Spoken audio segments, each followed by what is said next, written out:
Pse është bërë kjo?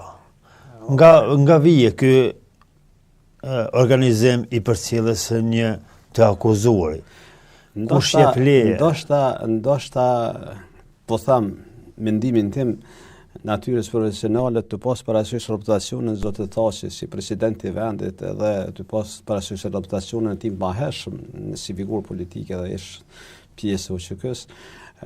Sigurisht që zyrtarët e Hagës kanë menduar që nëse nuk ka ndonjë sigurim pak më të gjend të forcat policisë, atëherë nga korreshja e njerëzve që ta kuptojnë që zoti Thaçi veç është në vizitë tek prindi i tij, do të mobilizohen njerëzit me dëshirën më të mirë për ta kontaktuar, edhe kjo do të kishte shkaktuar sigurisht një pengesë edhe të lëvizjes zotit Thaçi, edhe të organeve, edhe të vizitës në spital, sepse njerëzit nga korreshtja për të takuar dhe vullneti dhe dëshira që kanë për zotin Thaçi, kjo sigurisht që do ta kishte penguar pak mbarvajtjen e procesit vizitës. Megjithatë, po ti sigurim polic mbështjellës hetus edhe me maska. Pse është dashur të fshihen? Pasi që dihet publikisht, e thatë edhe ju, zoti Thaçi dhe të tjerët janë dorëzuar vetë.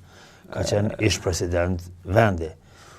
Pra po thëmë është pjesë e menaxhimit të situatës të rendit dhe sigurisë, cilën organet e kanë lësuar ndoshta në drejtim që fytyrat që janë afër zotit Thaçi të mos publikohen para publikut, por t'i dinë vetëm organet për shkaqe sigurie, ku ta diun se çfarë ka vlerësuar gjykata në këtë drejtim për rujtjen e rendit dhe sigurisë sigurisht diçka. Më pas në këtë vizitë që edhe një përshëndetje nga mjeku që u publikua në media, një përshëndetje ishte me njëherë intervenimi i polës, të policisë hetuese apo policëve, që reaguan edhe në atë drejtim. Pse arriti deri në atë shkallë që një i akuzuar në këtë rast të përshëndetet me një mjek që kujdeset për prindin e tij? Apo thehet një kod njerëzor, një rregull njerëzore të cilët duhet ta kemi parasysh të gjithë jemi njerëz. Sigurimi përkatësisht sjellja e punëtorit sigurimit para publikut në mënyrë nuk ishte e përshtatshme, as më tepër prapë po sillna se kemi pas bëj me personin që është fytyra kryesore e shtetit vendit, presidenti vendit, edhe një sjellje e tillë, një reagim i tillë ishte i papërshtatshëm dhe nuk ishte kurrë logjike një sjellje e tillë.